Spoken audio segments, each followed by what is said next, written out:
في الفيديو ده هتتعلم ازاي تسحب بكارت البريد المصري من ماكينة البنك الأهلي المصري. بعض الناس بيرتكبوا أخطاء آه، بالكارت وهما بيسحبوا، فبيفاجأ إن ال ATM ما بتدلوش المبلغ اللي هو طلبه، وبيبقى مستغرب يعني ايه السبب، ما بيعرفش. ففي الفيديو ده هنوضح لكم ايه هو الخطأ ده وازاي نتعامل مع المكنة بالشكل الصحيح. خليك معايا. انا كده حطيت الكارت اهوت، ودي اول خطوة بتعملها. بتحط الكارت وتضرب الرقم السري، وبعد كده بتظهر لك اول شاشة بتاعة اللغة، بتختار منها اللغة العربية.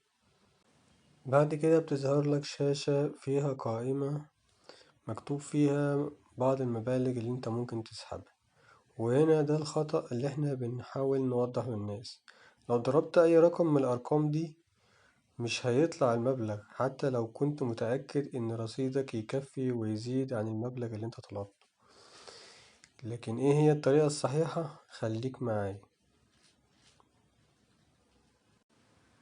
بعد ما بتختار اللغة بتظهر لك القايمة اللي انا قلت عليها. ما تختارش من الارقام دي اي حاجة، حتى لو انت متأكد ان رصيدك زايد.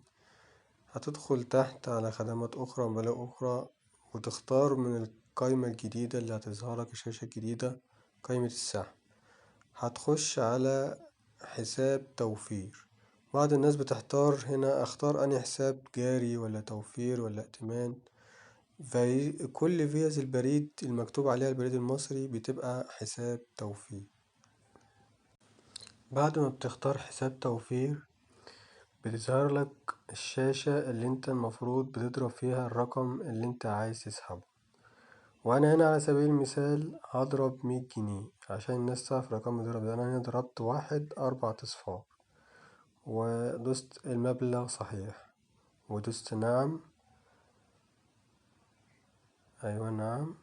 ف شوية كده هتلاقي الماكينة طلعت الكارت، طلعت ال100 جنيه اللي انا طلبتها. لو طلبت ال100 جنيه دي من القايمة الاولانية برا خالص ما كانتش هتطلع خالص على الإطلاق. أهي ال100 جنيه، طلعت ال100 جنيه. ودي الطريقة الصحيحة للسحب من مكنة ال ATM بكارت البريد المصري. شكرا. لو عجبك الفيديو ما تنساش تعمل لايك وتعمل اشتراك عشان يوصلك كل جديد.